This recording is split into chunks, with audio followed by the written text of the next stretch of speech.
그들은 틈틈이 우리를 감시하면서 일을 시켰습니다. 주화 재료인 구리, 납, 아연을 조달해주고 매일 저녁 주조한 주화를 가져갔죠. 그런데 폭발이 있던 하루 전날이었습니다. 우리 주전원 중 한 명이 감시가 소홀한 틈을 타 이곳 주전원을 탈출한 일이 있었습니다. 그리고 그저께 일이었죠. 제가 재료를 가지러 지하로 막 내려갔을 때 펑하는 소리와 함께 지하의 천정이 무너져 내리는 것까지는 보았는데 그 순간 저는 무엇에 머리를 맞아 의식을 잃었고 조금 전 정신을 차려 주위를 살펴보니 온통 난장판이 되어 있었고 일어나려고 했으나 다리뼈가 부러졌는지 금방 고꾸라지고 말았지요. 파편들의 얼굴을 비롯 온몸이 맞아 여기저기 상처투성이였고요.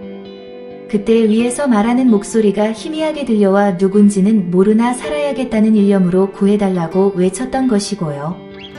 그랬었군요. 어르신. 주전원들 모두 출입이 금지되었었나요? 그렇습니다.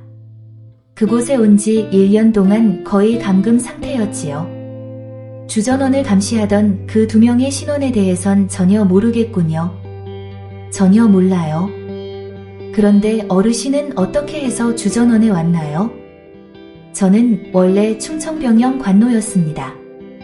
1년 전 어느 날 관노에서 면천시켜 농민으로 자유롭게 살 수 있도록 해주겠다면서 저를 데리고 어디론가 데려갔는데 갑자기 눈을 가리고 입에 재갈을 물리고는 마차 같은 것에 태워져 와보니 이곳 주전원이었죠. 알고 보니 주전원 6명 모두 관노였습니다. 그들도 모두 저와 같은 방법으로 이곳까지 오게 됐고요. 주전장이나 장인의 신상에 대해선 아무것도 몰랐고요. 저런 나쁜 놈들이 있나요? 사람을 납치해서 위조주화를 만들다니 악랄하기 그지없네요. 그것뿐이었다. 하원지에게서는 더 이상 자세히 알아내는 것은 불가능했다. 위조주화를 만든 조직이 누구인지 그리고 배후에 누가 있는지는 지금으로서는 흑막에 가려 있었다. 이혜진은 생각했다. 살아있는 증인이 있다는 것은 사건 해결에 있어서 중요한 것이었다. 따라서 이 사람을 보호해야 했다. 한 사람이 살아있다는 것을 아무도 몰라야 했다. 이혜진은 또 생각에 빠졌다. 이윽고 그녀가 말했다. 아마도 어르신이 살아있다는 것을 저들이 알면 가만두지 않을 것이에요. 내일 날이 밝는 대로 우리와 함께 한양으로 가요. 당분간 제가 아는 곳에서 지내세요. 아주 안전한 곳이니까 안심하셔도 되고요. 마땅히 갈 곳이 없던 하원지는 그 말에 반색을 하며 그렇게 하마 대답을 했다. 궁궐 편전. 전하. 좌포청에 주화 위조에 대한 신고가 있었다 하옵니다. 신고자는 누구였다고 하던가? 과천현 주화 위조소에서 일하던 김말생이라는 자라 하온데 그곳에서 감금 생활을 하다 탈출했다 하옵니다. 신고 날짜는 언제라고 하던가? 그저께, 그러니까 폭파가 있던 날이옵니다. 탈출했으니 신고할 거라 예측하고 흔적을 지우기 위해 폭파했다는 얘기가 되는군. 악독한 놈들이 아니던가? 장소만 폭파하면 될 일을 왜 무고한 사람까지 몰살하였는고? 그래 김말생은 지금 어디서 보호하고 있다던가? 좌포청 포도군사가 대수롭지 않게 생각하여 돌려보냈다 하옵니다. 돌려보냈다? 유일한 증인 아닌가? 위패의 근절은 과인의 첫 번째 국정 목표임은 대소신료가 모두 다 아는 바 이런 과인의 의지가 말단직들에게는 잘 전달이 되지 않고 있으니 큰일이로고 전하, 신몸 둘 바를 모르겠사옵니다. 저들이 김말생을 가만히 두지는 않을 터 좌우 포청의 명을 내려 속히 그자의 행방을 찾도록 하라. 또 한 가지 화약의 유통은 알아보았느냐? 예, 전하. 염초청에서 유출되지는 않은 걸로 파악됐습니다. 아마도 밀거래로 입수한 것으로 보입니다. 포청에서는 그 밖에 더 알아낸 것이 없는가? 그러하옵니다. 내금위장은 저녁에 나갈 채비를 하도록 해. 얘를 표하고 내금위장이 물러가고 임금 혼자 골몰이 무엇인가 생각에 잠겨있을 즈음 전하를 나직이 부르면서 한 여자가 들어왔다.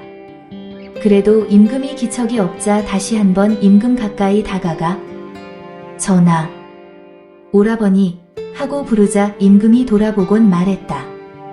여혁께서 이제야 돌아오셨나? 전하, 그동안 강령하셨나이까?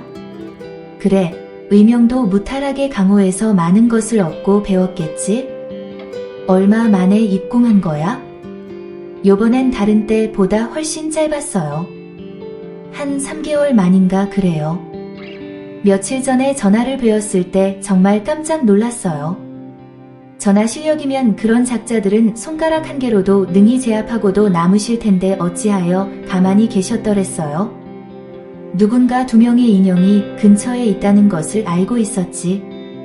적이라면 한꺼번에 나타났을 텐데 그렇지 않은 것을 보니 적어도 적은 아니고 그렇다고 오군이라고 확정 지을 수도 없어 어떻게 나오나 한번 지켜본 것이야. 저는 그때 전하가 위험한 순간 어찌할 바를 몰랐어요.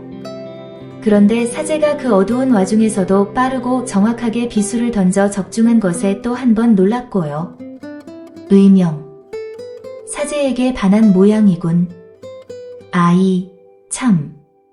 전하. 놀리지 말아요. 반하긴요. 진위에서 처음 만나 한양까지 수일간을 동행했고 사건도 같이 겪었고 해서 그냥 호감을 가지게 된 것뿐이에요. 그가 사제라는 것을 안 것도 전하에게 자기소개를 할 때였고요. 여서. 참, 알았느니. 과인이 보아도 사제는 인격도 그만하면 됐고 실력 또한 출중하니 의명과 잘 어울릴 것 같아서 한 말이야. 이 말에 이혜진은 얼굴이 살짝 붉어졌다. 그리고는 이내 정색을 하고 말했다. 전하, 한 가지 아주 중요한 것을 말씀드릴게요. 아주 중요한 일? 예, 어제 전하를 배웅해드린 후 사제와 함께 전하가 계셨던 폐가로 다시 갔어요. 거긴 왜? 아무래도 그곳이 폭발 현장 같아서 같이 왜 갔겠어요? 폭발 현장? 바로 보았군. 그래서 무엇을 알아냈지? 자세히 살펴보니 구리, 납, 아연의 조각들이 여기저기 흩어져 있었고 풀무가 보였고 도가니가 산산조각이 나 있었지만 형체는 알아볼 수 있었지 뭐예요. 그러한 것들은 그곳이 주화위조의 현장임을 알려주고 있었지요. 그러 것들이 주화위조와 관련이 있음을 어찌 안 거야? 이 말에 의명공주는 서무에게 했던 말을 임금에게 다시 해주곤 이어서 말하려는데 임금이 가로챘다. 그건 과인도 알아낸 일이야. 그렇게 중요한 것은 아닌 것 같은데. 하하하. 예. 전하도? 과연 오라버니는 영명하십니다. 그런데 정말 전하가 모르시는 또 한 가지 중요한 단서가 있는데 들으실래요? 과인도 모르는 일이라. 예, 살아있는 증인이에요. 살아있는 증인? 그래요. 그곳 지하에서 다 죽어가는 사람을 발견하고 구해주었지요. 지하가 있었던가? 우리도 처음엔 몰랐어요. 어디서 구해달라는 희미한 소리가 들리길래 찾아보니 지하였어요. 다리도 부러지고 온몸에 상처투성이로 발견됐는데 다리는 사제가 응급조치로 접고를 해주어 걷는 데는 무리가 없었지요. 그래서 데리고 나가 밥을 사주고 기운을 돋우어준 다음 물어봤어요. 그래, 뭔가 알아냈어? 그자의 이름은 하원지라고 하는데 1년 전 납치되어 그곳에 왔다고 해요.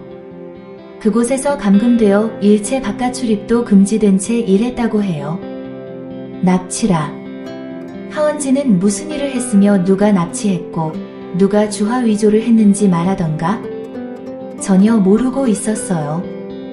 주화위조 현장에서 일했던 사람은 12명이었고 그들에게 일을 시킨 사람은 단 2명뿐이었대요. 아무것도 모른다. 그렇다면 살아있는 증인이라도 아무 쓸모가 없지 않느냐? 아이, 전하. 웬걸요? 그렇지 않아요. 하원지만이 그 2명의 얼굴을 알잖아요. 나중에 반드시 소용이 있을 거예요. 그건 그렇군. 그자는 지금 어디에 있어? 도성으로 데려왔는데 전하께서 그자의 신변을 보호해 주셔야 합니다. 알겠다. 이번에 나가서 큰일을 하나 하고 왔군. 전하한테 칭찬을 듣다니 황공하나이다. 볼 일도 끝났고 이만 물러가옵니다. 의명이라고 불리는 낭자는 이 나라의 공주인 의명공주였으며 임금의 여동생이었다. 바로 이예진이었다. 의명은 어렸을 적부터 무예에 남달리 재능이 있어 그 당시 왕세자였던 임금과 함께 선운문주 함경직을 사부로 모시고 5년간 무예를 터득했다. 물론 임금이 재능이 비상하여 그에 미치진 못했지만 상당한 경지에 도달해 있었다. 평소에 강호를 동경하여 임금은 의명이 마음대로 궁을 출입할 수 있도록 허락해 주었다. 그만큼 활달한 성격을 가진 의명이었기에 강호 또한 그녀에게 딱 맞는 놀이터였다. 사제라고 불리는 사람은 서무였다. 그러니까 임금은 서무의 사형이었고 이예진은 사저였다.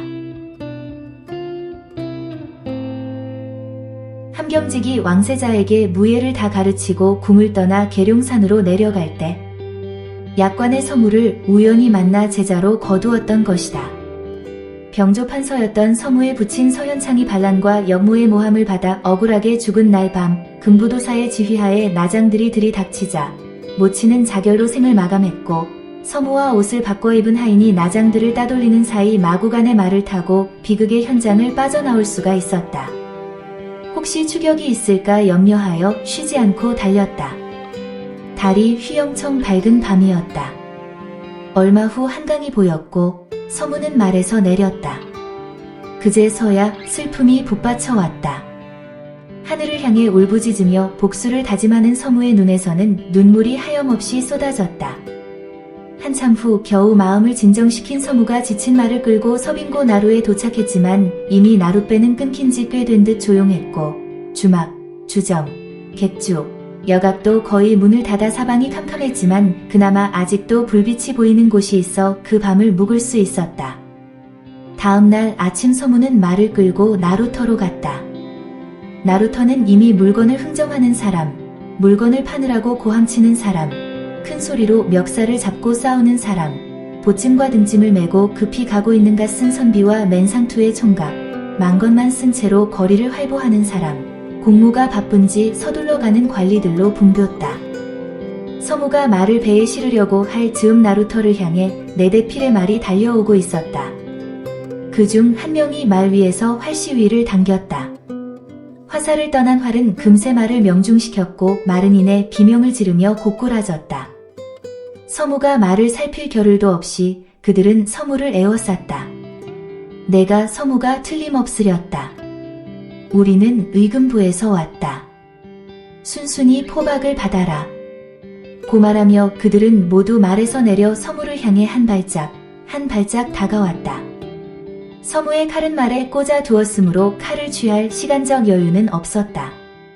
어렸을 적부터 무예 연말을 꾸준히 해왔던 서무인지라 이들 5명의 나장들과 맨손으로 대치했다.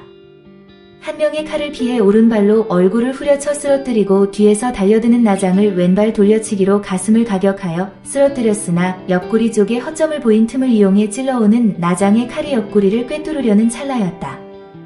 어디선가 금속성이 들리며 자그마한 돌덩이가 날라와 나장의 칼을 쳐냈다. 그와 동시에 백발의 수염을 휘날리며 한 노인이 그들 가운데 내려섰다.